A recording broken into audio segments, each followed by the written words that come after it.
Welcome. I'm Sebastian Mahfoud, and you're listening to WCAT Radio, the on-air wing of En route Books and Media, bringing you the dulcet sounds of Catholic wisdom. Greetings and welcome. This series is about the infancy narratives as we find them in the New Testament. And it's a simple explanation of them, maybe perhaps a little deeper information about them, some background, to help you as a preparation. These talks are going to be 4 in number for the 4 weeks of Advent. Now, if I were to ask you right now about the Christmas story and what is in the Bible about the Christmas story, you could tell me a lot of things without even thinking about it. You could remember an awful lot about the Christmas story. You've heard it so many times, over and over. Now, you might not know all the details, and you might not know just where exactly everything fits in. Which Gospels has the Magi? And where does the visitation come in all of this? And what about the slaughter of the innocents? What's that all about? Now, what we're going to do is not a verse-by-verse examination of all of them, but rather to give an overall view and information so as to be able to have maybe a deeper appreciation of the background and what's going on as the evangelists tell it to us. We find out an awful lot, and we can find a lot more as we look at it a little more closely, but there's an awful lot that we don't know either. Things that we would wonder about, thinking, what is this about? What really happened there? Unfortunately, we don't know these kinds of things all around. So let's get started. Our opening prayer is from the Gospel of Matthew, and just simply the beginning of his Gospel itself. The book of the genealogy of Jesus Christ, the son of David, the son of Abraham. And so it starts with all those names that are the bane of priests and deacons who must proclaim them in the gospel reading. Well, we'll look at a little bit of that. Again, we're not going to go through every single one, obviously, for that. The sources that I'm using for this, and which are available, published, and you might want to look yourselves for more information, for spiritual reading, by Father Raymond E. Brown, The Birth of the Messiah. It's a classic work on this. It's in 2 volumes, sometimes published in 1 volume, but oftentimes in 2, perhaps an awful lot, but still interesting if you want a really detailed account of everything that happens. The New Jerome Biblical Commentary, and also to the New Testament Message series. These, amongst others, are the things that I'm using as my sources for this. Now, the infancy narratives are only in the Gospels of Matthew and Luke. Luke's actually is twice as long as Matthew's, but both of them are just the first 2 chapters of their respective Gospels. We're going to start with Matthew. And even before we get to Matthew, we have to say something in general about the Gospels themselves. They're so similar, but yet they're so different. 3 of them are very similar, and we group them together and call them the Synoptics. It's Matthew, Mark, and Luke. John is so different from all of these other 3, but yet still has some similarities to them. The differences between all of the Gospels are due to 2 things: the theological outlook of the evangelist and the community to whom the evangelist was writing. That makes the differences between the 4 Gospels. And this is true of all 4 of them, even John included. So there's going to be differences. The stories will differ. The way that they are told will differ. Some events will be put in one Gospel, others not in another. Some Gospels will have all 4 of the events together, but told in different ways. The first thing we've got to keep in mind is the fact that the Gospels were not written as the events happened in the life of Jesus. As a matter of fact, many of the early members of the church, the apostles, disciples, they thought that Jesus was going to return very quickly. within their lifetimes. And so they didn't at first realize a need to write all of this down. But as time went on, and as we are proof now, over 2,000 years later, we are still waiting for the coming of Christ. And as the eyewitnesses, the first apostles, for instance, as they died off, were martyred, and other eyewitnesses died, the early church saw the need to keep a record, start to write these things down so they would not be lost, so the memory would remain there. And as more and more the church grew, those who were the missionaries going out were of the second generation who weren't the eyewitnesses. They didn't have the first-hand knowledge about what Jesus said and what he did. And so again, to have an accurate, authentic record for them as they went out and explained Jesus to others and won converts to the church for that. So for all of these reasons, and some other ones as well, they decide that it is necessary to have a written account, something that could be kept, something that would be the same or nearly the same all the way through. They start to write these things down. First, they had told the stories about Jesus orally. They had remembered them and had talked about what they knew about Jesus. Now they see the need to write them down. And now it's many years later. The first gospel written is Mark, about in the 60s. So a generation after the public ministry of Jesus. And so we've got to remember that. So we've got to shift gears a little bit in our mind as we go through this. And here's something that might perhaps help you a little bit. Let's say, for instance, that you're celebrating a momentous occasion in your life. Let's say your wedding anniversary. Let's say more specifically, it's your 25th wedding anniversary. And you're having a nice dinner and friends together, some who were there maybe 25 years ago, and others who were not for that. Okay? And you're asked by a very dear friend of yours, whom you're very close to, but whom you did not know 25 years ago when you got married. They ask you, well, tell me about it. What was it like on your wedding day? And you don't have a videotape you could show them. You've just maybe got a few pictures.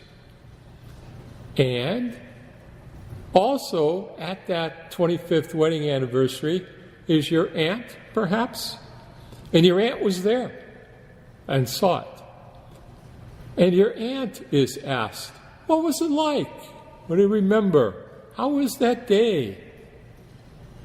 Now, you would have a different perspective from your aunt. Both at the same event, many years after, being asked to describe it to people who were not there. Let's say your aunt is asked by your children, what was it like? What do you remember about Mom's wedding day? So you've got two people who are both there. It's been some time, and they're asked to speak to two different groups. That's what happens, in a sense, in the Gospels.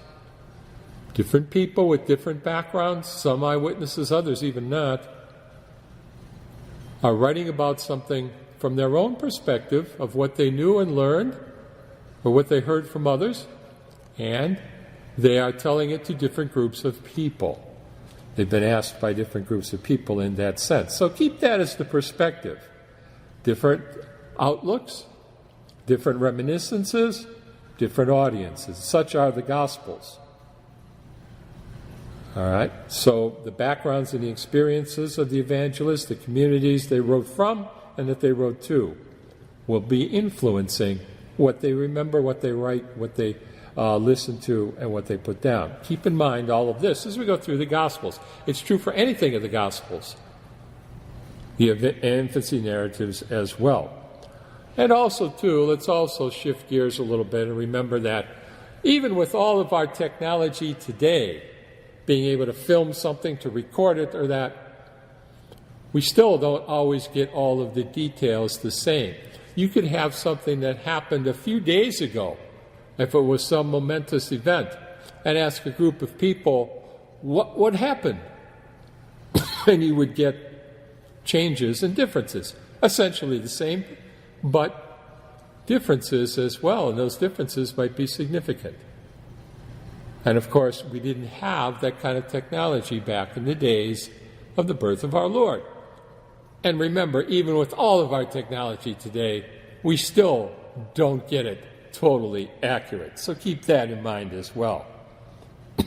Now, the Church teaches that the Bible is inerrant. There are no errors in it. And of course, we believe that as Catholics. But that doesn't mean that everything that is in the Bible is literally word for word true.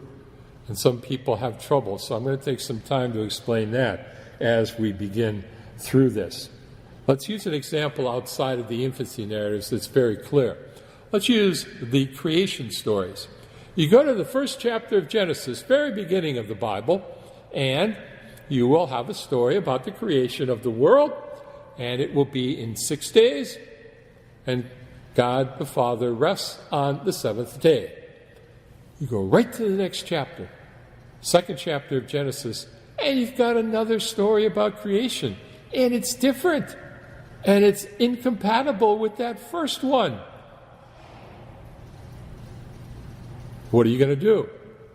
If you're taking a fundamentalist position that the story has to be literally true, you are in trouble because you can't put those two stories together. The other extreme is to say, well, it doesn't make any difference. It's all a fairy tale, a fable anyways. No. The truth oftentimes with the Bible and in many other instances, but maybe perhaps especially in the Bible, the truth is somewhere in the middle. And so the idea that those stories are not just totally fiction, they're not just all fables, they have a basis in history, but there are differences because there were no eyewitnesses there when the world was created. Only God was there when he created it. And the same is true with the infancy narratives. There are no eyewitnesses other than Mary and Joseph. And they are not the ones writing this. It's Matthew and Luke. And so to keep that in mind will help us if you come across something and you wonder about it. Well, how can that be? Just think about the creation stories. And the two of them are so different, but they're saying the same thing. They're saying that God created the world. He did it by himself. He didn't need any help. It wasn't a struggle. It came about just exactly the way he wanted it to come about. All of these things are the theological truth, even though it's told in two different ways. One, with Adam and Eve being created first, and everything else following after. And in the other story, everything else created leading up to the summit of creation of Adam and Eve, told in the exact opposite ways. The same theological truth, that we as human beings, symbolized by Adam and Eve, are different than all the rest of creation, different from all of the animals and everything else that's living on the earth, because we are in the image of God. Or, as the other story says, the breath of God has been given to us. So, saying the same thing theologically. Keep that in mind as well for this. And so as we look at this, it hopefully will make the stories more real for us. And to be able to understand and really to appreciate the great wonder of the incarnation. In the two stories, then, Matthew and Luke, there are similarities. Of course, Mary and Joseph and Jesus. Jesus is born in Bethlehem. He's raised in Nazareth. He has a connection to King David and the line of Judah, and he fulfills the hope of the Messiah. Both versions give a genealogy, but they're quite different. And Luke doesn't do it in the infancy narrative. He does it later. There are differences, too. Those genealogies can't be reconciled. They go in opposite directions. One goes to Abraham, one tries to go back all the way to Adam. And so we've got to expect there will be differences. Luke gives us Elizabeth, Zechariah, John the Baptist. Matthew gives us the Magi, King Herod, the slaughter of the innocents, the flight into Egypt. That's where we find these things. Now, one thing to keep in mind through all of this, Matthew tells the story of the birth of Jesus from the point of view of Joseph, as we will see in a few moments. And Luke tells the story from the point of view of Mary. Okay, keep that in mind as well. So let's go then finally into Matthew. It starts with his genealogy, and then the story in Matthew is structured around a series of dreams. There are 5 dreams in Matthew's infancy narrative. You've got the genealogy, and then you've got 4 that will be dreams for Joseph and 1 that will be for the Magi. There's the genealogy, the first dream that announces the birth of Jesus, and Joseph is told of that. The Magi come to Herod then. They are warned in a dream to them not to return to Herod. Joseph receives a dream to flee, the flight into Egypt then. The slaughter of the innocents takes place. Another dream comes to Joseph that tells him it's okay now to come back from Egypt. And a final short dream that tells him where finally to settle, to stay out of harm's way, out of danger's way. So that's how Matthew puts it together. He structured it around a series of dreams. So let's start with the genealogy. There are others in the Bible, and this is found also in other non-biblical literature and classical literature. And these genealogies serve a purpose, whether they're found in or outside the Bible. They are used when a great person is born. It gives their ancestors. And so we should expect then, with the birth of Jesus, that there would be a genealogy. And so there are, one from Matthew, one from Luke. It's saying that this is an important person, and much can be expected for them and from them. So it's good classical form. It forms an inclusion, meaning it makes like a full circle. It begins with mentioning David and Abraham, and then ends with mentioning Abraham and David in the opposite order. It's not a total family tree. It doesn't have everybody in it, neither Luke's nor Matthew's. It's highly stylized, again in good classical form. It says A became the father of B, B became the father of C, and so on, all the way down except at the end when it mentions Joseph and says he is the husband of Mary. It does not say he is the father of Jesus, because obviously he is not the human biological father of Jesus. There are 3 parts to the genealogy, and there are 14 names in each part. 7 is a good number in the ancient world, and so 14 is 2 times 7, twice the goodness of the good number 7, an abundance of goodness. 7 was a good number. It represented perfection for that. So each group of 14 is divided into 2 lists of 7. Now, numbers and letters had values in the ancient world. And while we might think, well, that's kind of quaint, we're not so far away from it. We still use Roman numerals, sometimes a fancy watch with an analog face. Instead of the numbers, we'll have Roman numerals. So we're not that far away from it. And the idea that certain numbers have a significance, we're not that far away from that either. Why? Hard sometimes to explain. For instance, to this day, why is 7 a lucky number? And why is 13 a bad number, an unlucky number? Did you ever go to an apartment building that's more than 13 floors, but there's no 13th floor?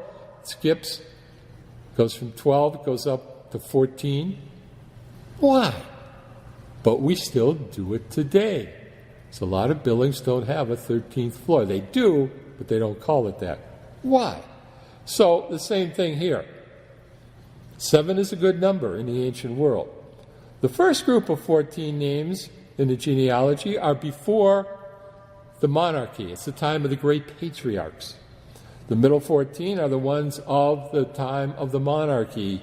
And the last set of 14 are those after the monarchy.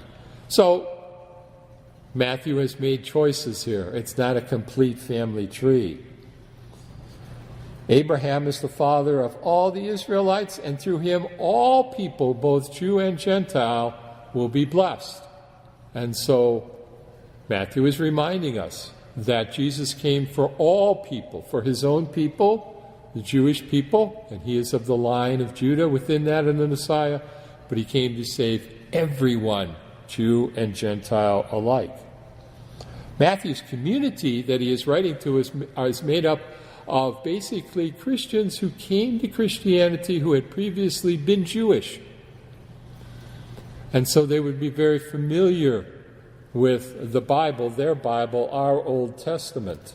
Remember, the New Testament hasn't been written yet when this is by the time that Matthew writes, much later, in about the 70s, Mark in the 60s, Matthew in the 70s, Luke in the 80s, John in the 90s. Good way to remember it.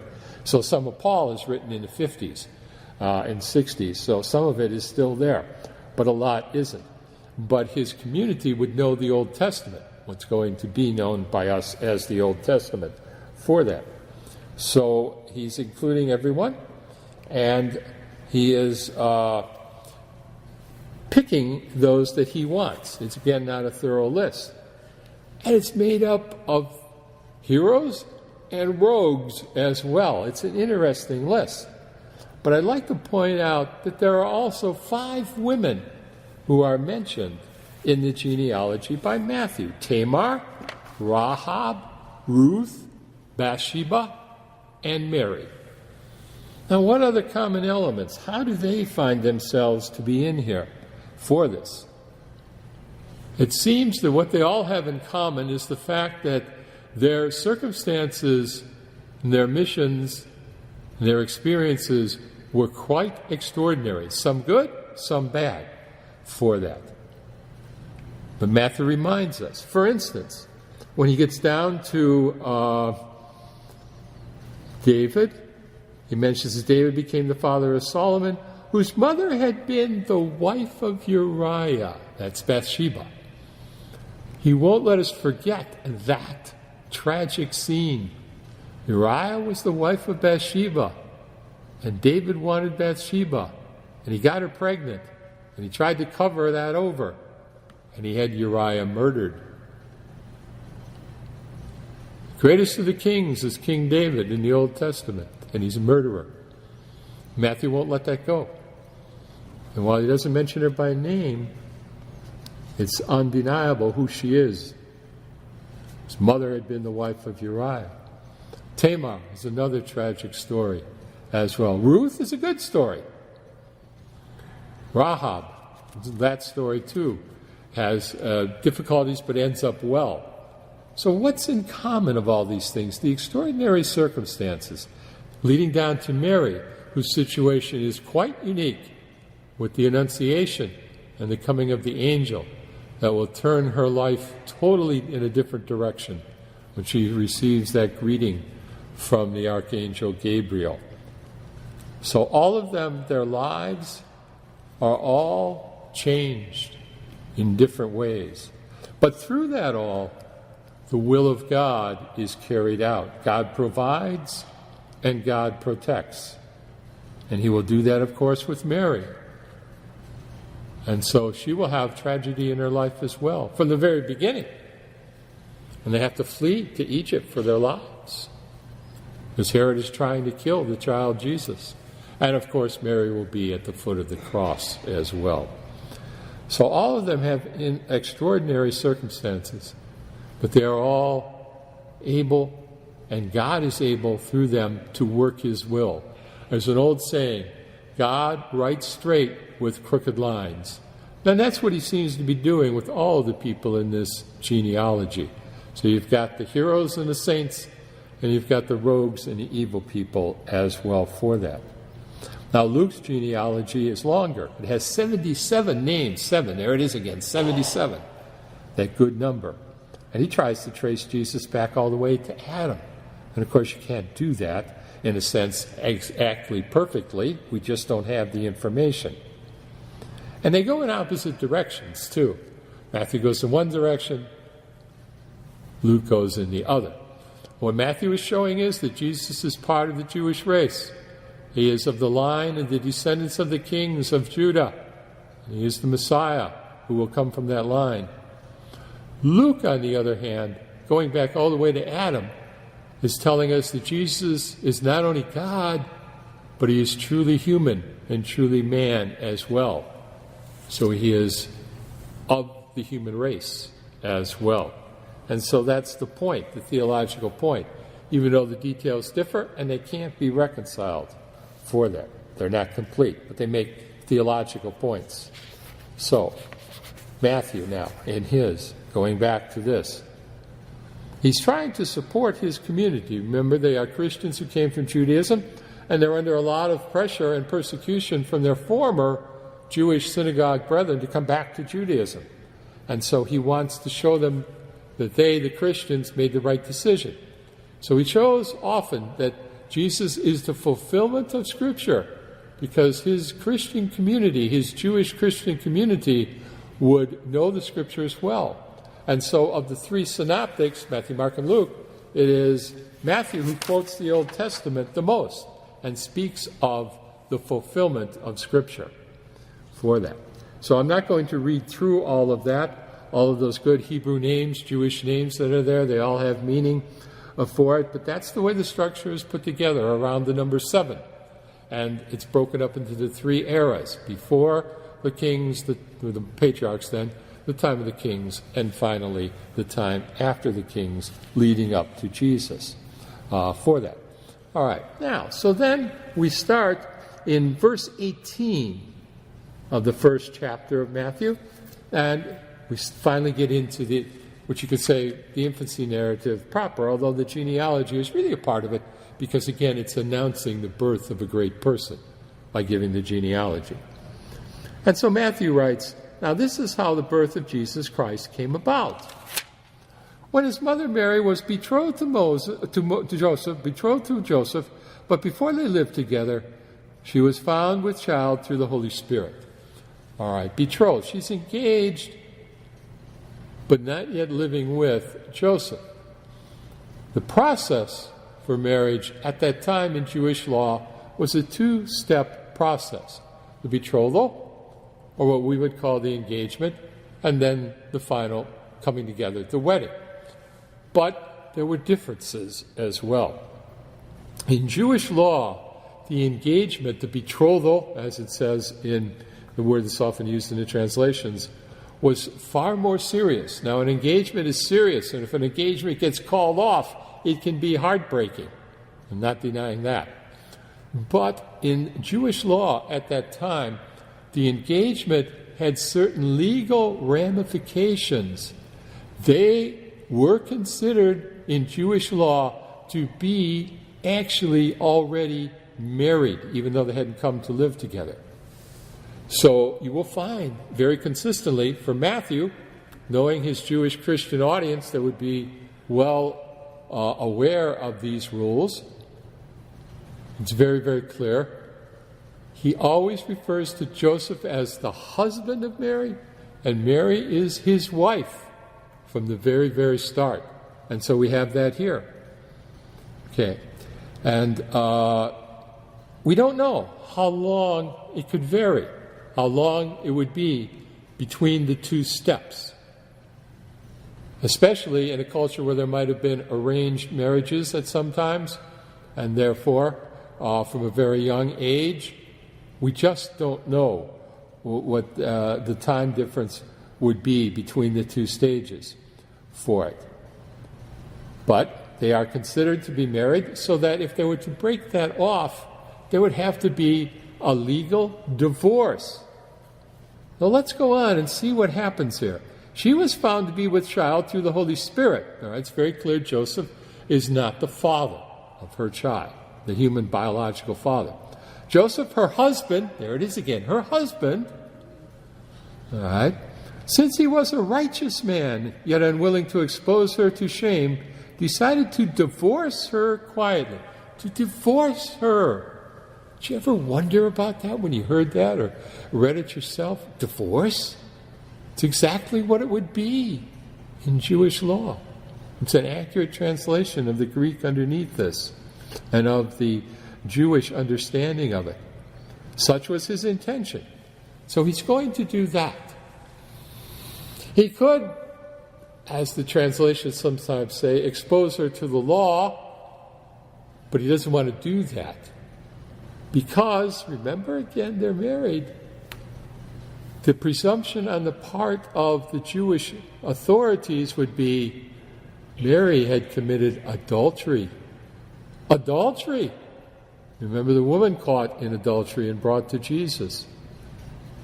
Technically, that's the way they would look upon it. Joseph doesn't want that. But what does he want to do then? He wants to do what is best for Mary. He knows he's not the father of the child. He knows Mary was not unfaithful to him. He knows that somehow the hand of God is behind all of this, and it's beyond his understanding. And so what to do? Given what he knows, he feels the best way for him to handle this is to take himself out of the situation. Give Mary her total freedom so that whatever God wants her to do, she can do it and follow God's will. And he will not interfere. He just is going to remove himself from the situation, do it quietly. He could do it publicly, but again, that's a very dangerous situation for Mary. He'll do it quietly, and it'll be the best thing for Mary. That's all he can come up with for this. He knows that this is an extraordinary situation, and he just feels he's not abandoning her, but giving her her freedom. So that's what he intends to do, divorce her quietly. Such was his intention. When, behold, the angel of the Lord appeared to him in a dream. First dream, here it is, it's to Joseph, and says, Joseph, son of David. Interestingly, he is of the line of Judah. He's the son of David. Of course, this is very important for the Messiah, even though he's not the biological father of the Messiah. He will become the foster father of Jesus, and he is of the line of David. We'll find out about Mary elsewhere. Do not be afraid. Whenever, most often, when you see the word afraid in the Scriptures, especially in the Gospels, but even in other places, when you see the word afraid, the opposite of it is faith. Have faith. Do not fear. Do not be afraid. Jesus says it several times in the Gospels. The opposite of it is not just to be calm or don't be scared. The opposite is have faith. And so we can say that here. Don't be afraid. Have faith. Have faith in God. Take Mary, your wife, there it is, they're already married, into your home. That means continue the process, complete what you thought you were going to do in the first place. Go through that second stage, take Mary to your home. For it is through the Holy Spirit that this child has been conceived in her. She will bear a son, and you, Joseph, are to name him Jesus, because he will save his people from their sins. The word Jesus means Yahweh or God saves. So Joseph is to name him. That too has legal implications. In doing that, Joseph is saying, I take responsibility for this child as if this child were my very own. Same thing that happens in an adoption when the child is given the name. So we do something kind of similar in our own day and age as well. And so Joseph is commanded in this dream to do this. And he does it immediately. All this took place to fulfill what the Lord had said through the prophets, the fulfillment of Scripture. Matthew's Jewish Christian audience would know this. Behold, the virgin shall be with child and bear a son, and they shall name him Emmanuel. One of the great prophecies for the coming of the Messiah would be familiar to Matthew's community. So he quotes it.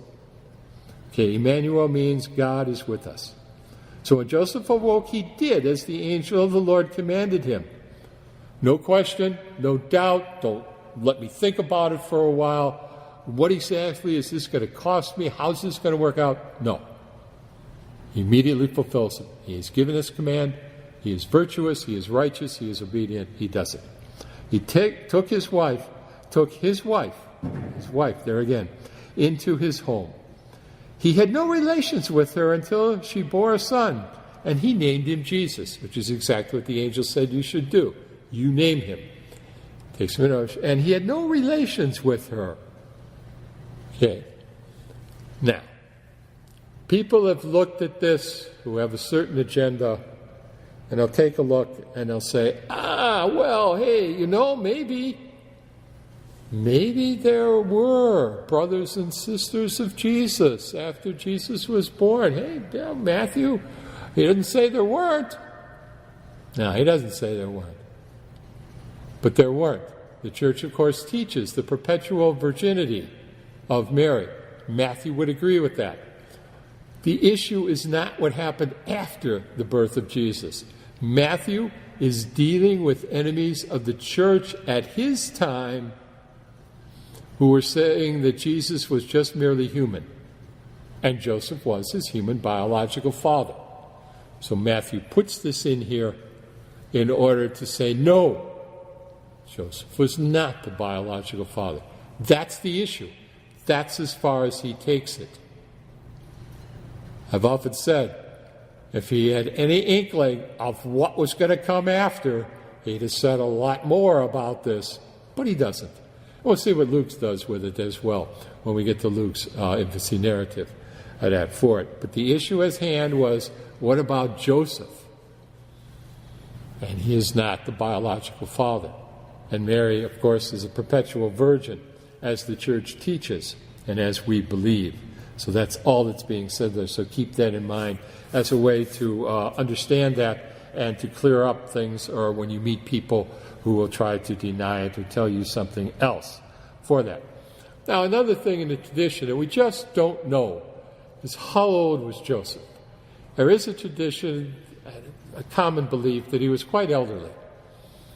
There are many scholars who don't agree with that, and I am on the side of the scholars who don't agree with it. There just does not seem to be enough reason to posit that Joseph was elderly, but rather that Mary and Joseph were about the same age and they were young. And they were planning what would have been the normal expectation of Jewish youth to marry, because children were a blessing from God. When the angel comes to Mary, the Annunciation in Luke, and when the angel comes and explains things to Joseph, of course, that permanently changes their lives. Okay, but it seems most reasonable that they were probably close in age. There are some traditions that believe Joseph was much older. The thing is, if it was done in order to protect Mary or such, why get married? It could have been done that way through the family without the marriage for this. So it's, again, a question we can't positively answer. There is no church teaching about the age of Joseph. There is a church teaching about the perpetual virginity of Mary. So keep that in mind, too, as a way to understand that. We just don't know for sure. Okay, now, so what to do for this? So, in following the dream, Joseph is obedient for that. Okay, so it moves on then from there, and it moves into the second chapter for this. Now notice too, as we are in the middle of this, again I mentioned that the entire infancy narrative in Matthew is told from the point of view of Joseph. But here's an interesting fact. There is no place in the entire Bible, not here in the infancy narrative, anywhere else in the Gospels, anywhere else in the New Testament, no place that Joseph says anything. There's not one single word recorded.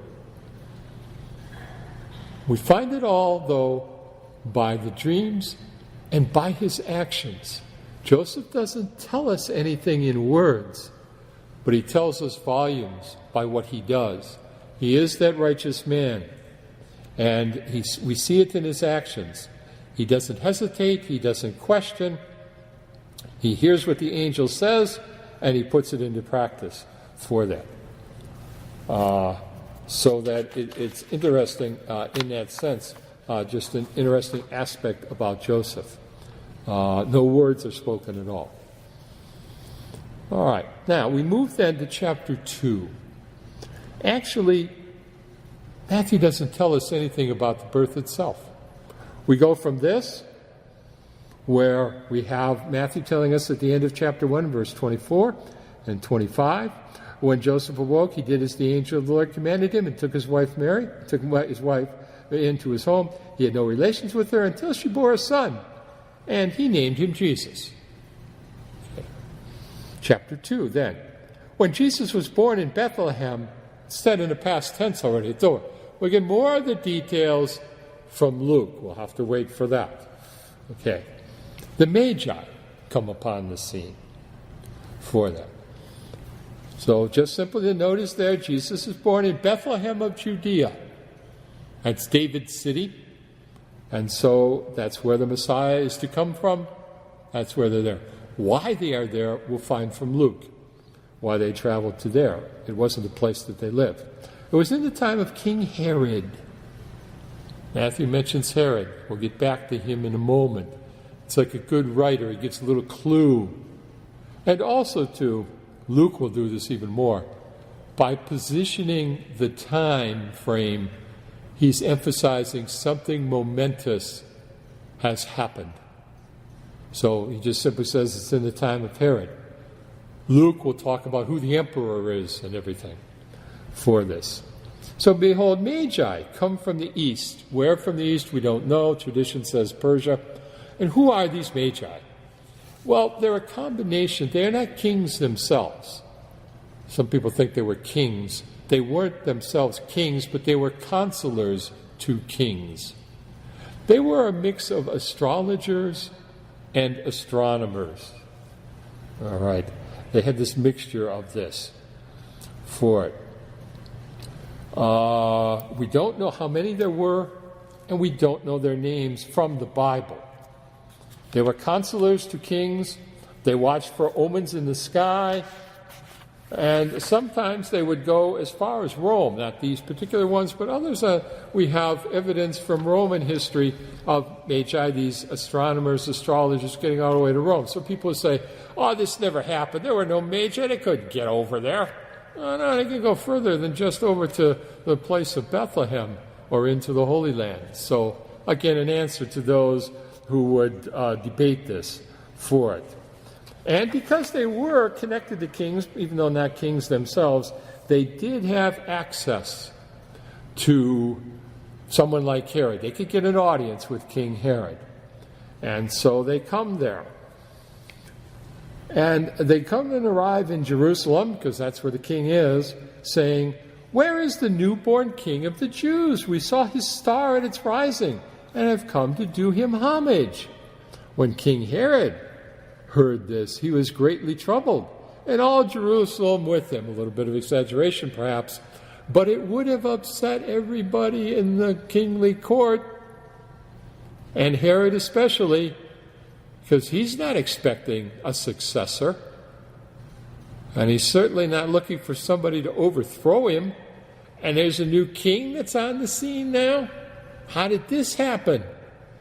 And Herod was feared and hated by many. And so others would wonder, what's going to happen? Is somebody going to come in and there's going to be a coup? And a new ruler come in? Are we finally going to get rid of Herod? So everybody is interested. So assembling the chief priests and the scribes of the people, he inquired of them where the Messiah was to be born. And they said to him, "In Bethlehem of Judea, for thus it has been written through the prophet." And gives again the quotation from Scripture. Matthew's community would be familiar with this. "And you, Bethlehem, land of Judea, are by no means least among the rulers of Judah. For from you shall come a ruler who is to shepherd my people Israel." Okay, so it shows that Jesus really is the Messiah. He's fulfilling all of these prophecies. So Herod called the young Magi secretly and ascertain from them the time of the star's appearance. All right. Now, what we don't know, it's a little ambiguous here. Herod asks about what this information is. Was it the group of his own counselors who are quoting the scriptures, or is it the Magi, who would have been familiar with at least some of these scriptures because they looked for portents in the sky, omens and stuff? This is the kind of stuff they did. It's very ironic if it would be these foreign pagans who are telling the Jewish king about what's happening in his kingdom.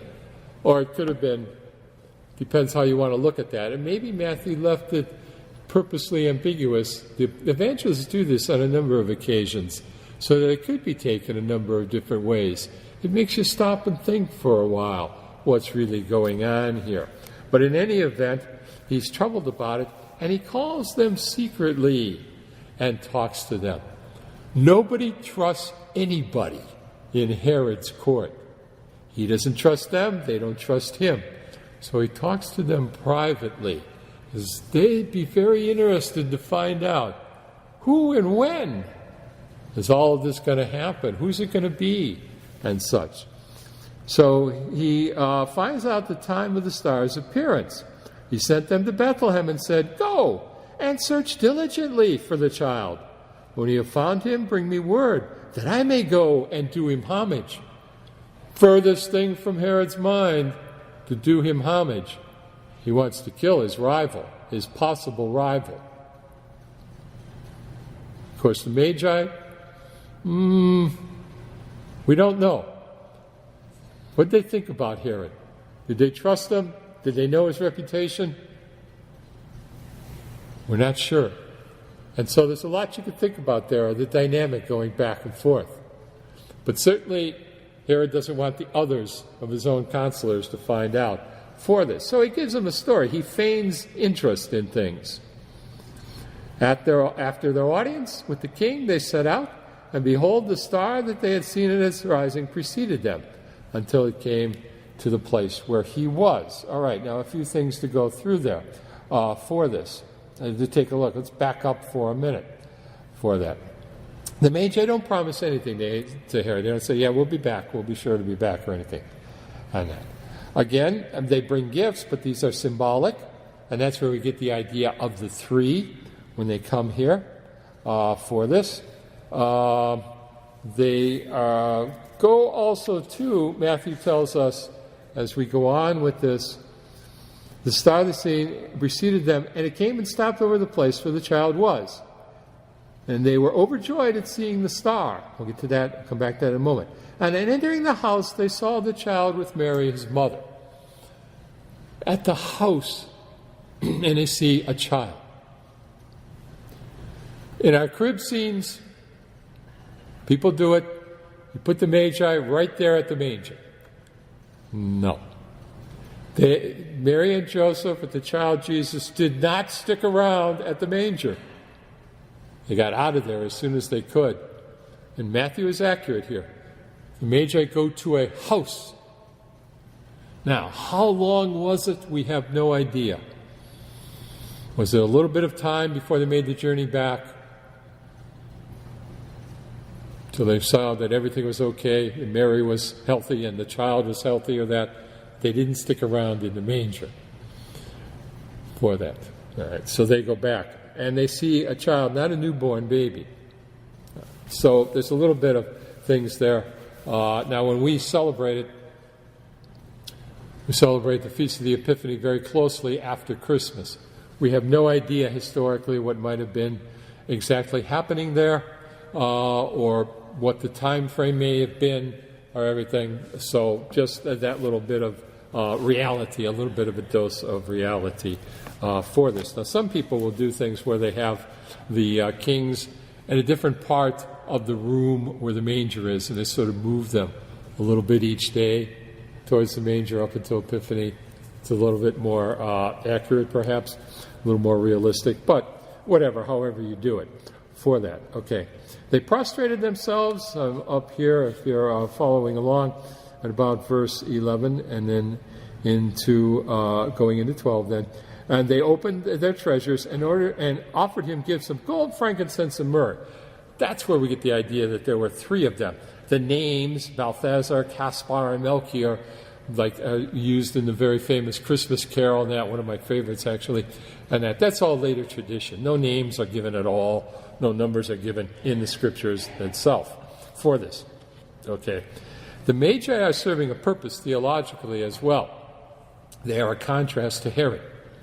They are the ones who are the pagans, and they are the ones who are coming with devotion and with humility and with worship. Herod is the one who's the Jewish king and should have known better. And he is the one who is full of jealousy and hatred and evil intentions for this. And so they bring their gifts, and then in another dream, they are told not to go back to Herod at all for this. All right. For it. Now, the gifts. Gold. Gold is fit for a king. And so it symbolizes Jesus as king. We just celebrated, as a matter of fact, last Sunday, Jesus Christ, King of heaven and earth, Christ the King. And so the virtue, it's a symbol for virtue itself and for a king. Frankincense, or just shorten it down, incense, of course, is connected with the divine. And so it is a symbol for divinity. Jesus is God. He is divine. He is a king.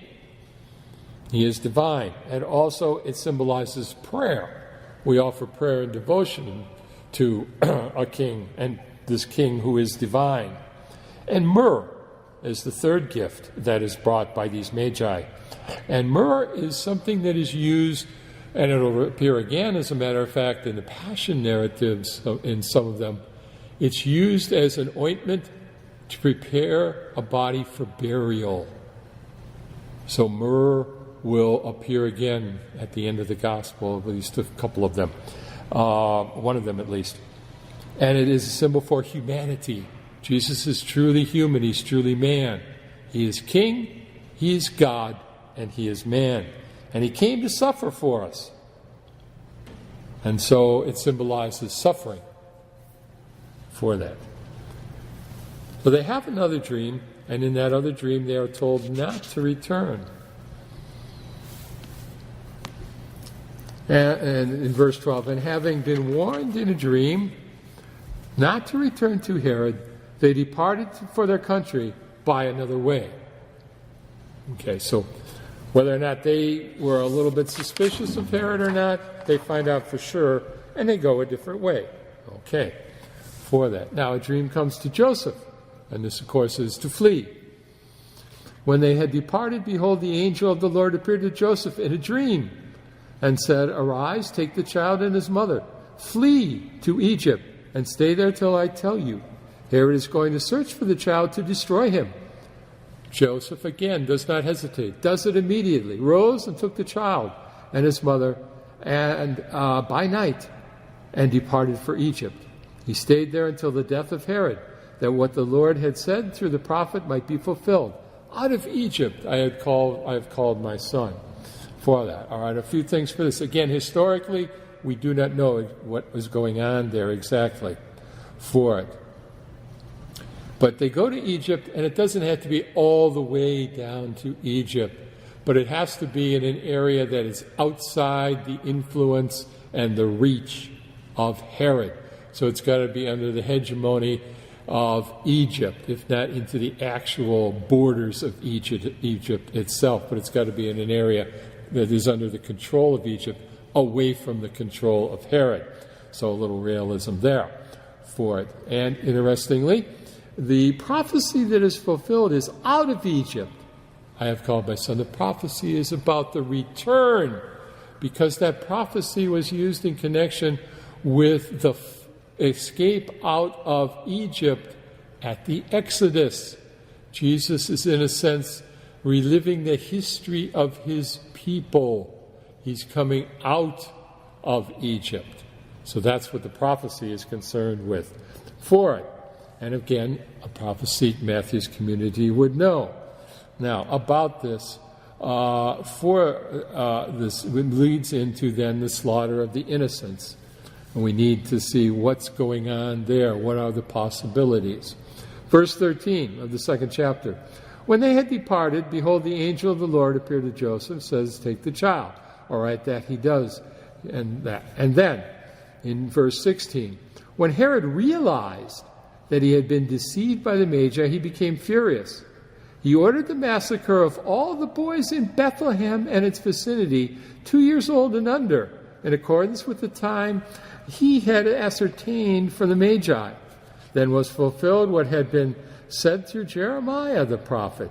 A voice was heard in Ramah, sobbing and loud lamentation, Rachel weeping for her children, and she would not be consoled because they were no more.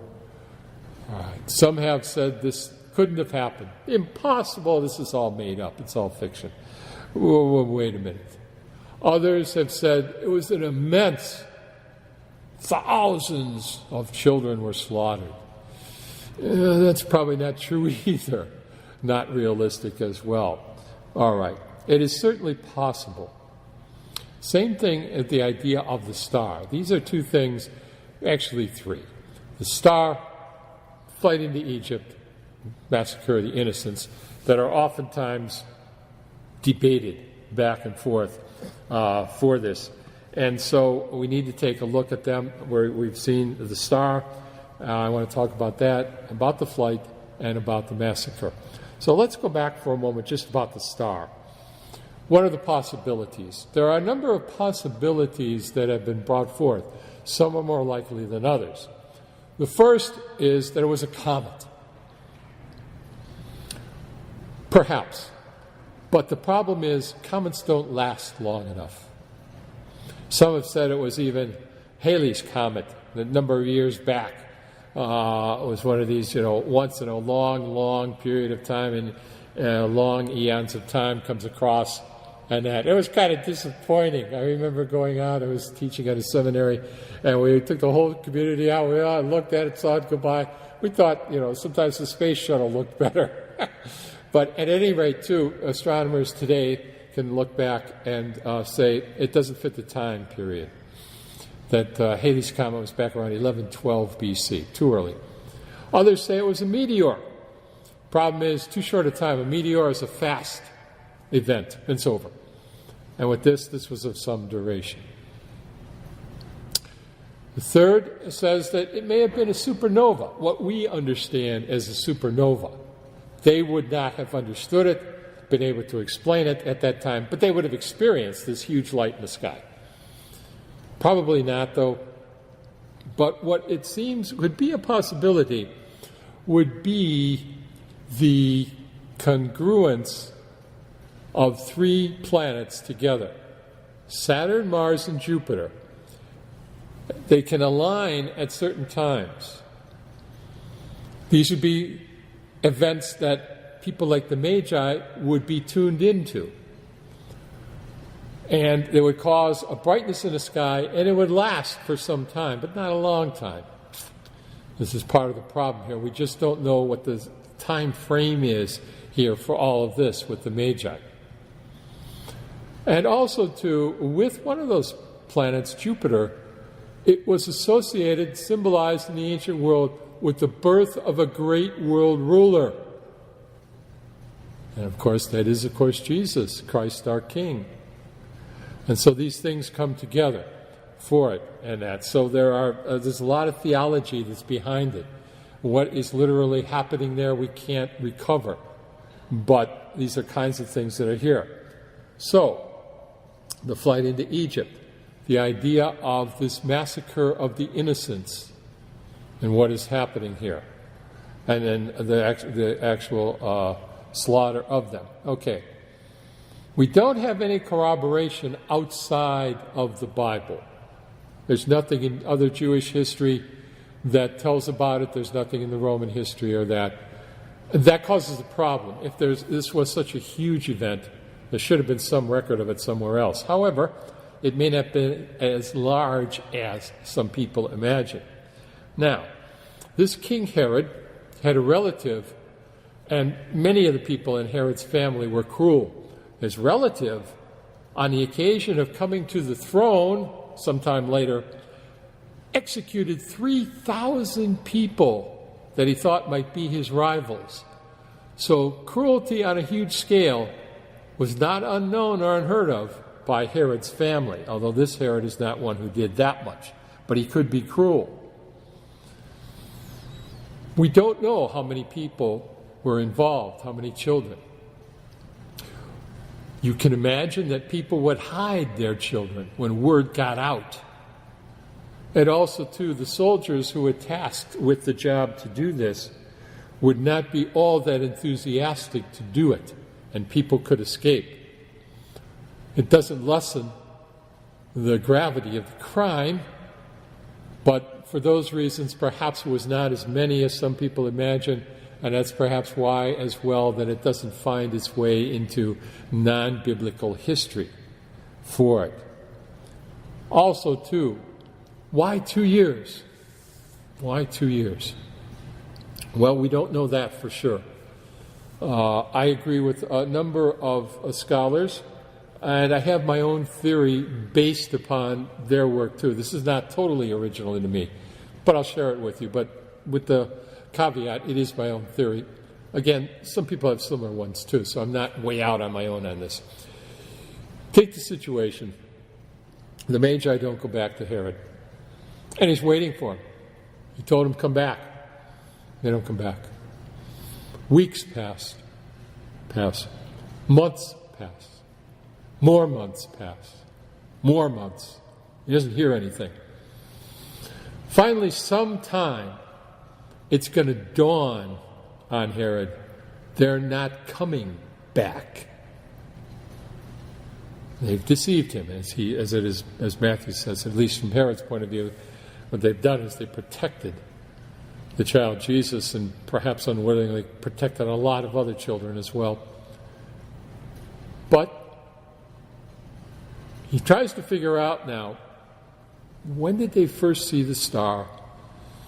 How long did it take them to get over here? How long would it take them to find the child? Remember, they're going to a house, they're not at a manger. And then how long have I been waiting? Puts it all together.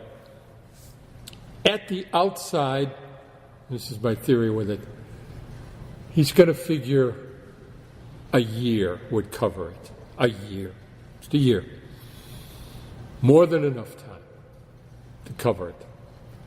And because he was capable of such cruelty, just for good measure, from his own thinking, he doubles it to 2. Take it or not, that's my theory on it. For it. Again, he's the contrast of good and of evil with the Magi for it, the contrast. And remember, the Magi are pagans. And it is the Jewish King Herod who is the one who does not accept Jesus. So this happens with this. Now, this brings us to the final part, and I'll end it up here a little bit. Herod died, and the angel of the Lord appeared to Joseph in a dream and said, take the child back and go into the land of Israel, for those who sought the child's life are dead. That's a quote from the Old Testament as well. He rose, took the child and his mother, and went back to the land of Israel. When he heard that Archelaus was ruling over Judea, he's the one who would replace Herod, the father who had died then, and knew the cruelty of people like Herod in their family. What happened was the Romans were in charge, and when Herod died, they divided it up amongst his relatives, and that the number of them, we don't need to go into all those details, and I don't want to take the time. You can look in the Bible history for who they were and which ones were the ones. The Herod at the time of the public ministry of Jesus, remember, is not the Herod of the infancy narrative. He dies before the public ministry. He dies actually between 4 and 6 BC or so, which is one of those anomalies of history. Jesus is born BC. It's because we changed from the Julian calendar to the Gregorian calendar many hundreds of years later. That made the time shift, so it's just one of those kinds of funny things of history. that Jesus is actually born BC because of a calendar switch many hundreds of years later. But Joseph finally gets the final dream, and it says, don't go back to the place that you were going to. Go over to Nazareth, and therefore he will be called a Nazarene. So two cities can lay claim to Jesus, Bethlehem where he was born, and Nazareth. I'm having a little trouble here as I'm getting a little dry in the mouth. Nazareth is the place where he is raised, and it's a play on words. Nazareth, Nazarene, he'll be called a Nazarene in Hebrew. That means a branch, and he's of course of the branch of Judah and of David for that. And as part of the play on words with that, Nazarene also is that of a vow, the Nazarite vow. It was a special vow one could take for a period of time that varied, that meant that you were specially consecrated to God for a special task. Obviously, that would symbolize Jesus for that. And some others in the Bible have taken this Nazarite vow. You can read about it. The specifications for it are in the book of Numbers. Again, I'm not going to take the time, but Samson was one, Samuel, John the Baptist, and St. Paul seems to be one as well, who took the Nazarite vow for this. So it, again, can mean just being from the city of Nazareth, but it can have this special meaning to it, this symbolism for it as well. He'll be called a Nazarene. And that ends it then for the infancy narrative. So we have done the one of Matthew, and what I'm going to do is stop the recording here for a moment. Those who want to or who have to leave will be able to do that, but I'll pick it back up again in a second session right after, where we can have any questions or discussions or any kind of clarifications that you want. But I'm trying to keep it within an hour, and I've gone a little bit beyond. I'll try to keep it within that, so those who have to or want to leave. Next Tuesday, we will start to move into Luke, and his is much longer. We need more time for his. We hope you enjoyed the program and will join us back for another show on WCAT Radio. This is Sebastian Mahfood. Good day.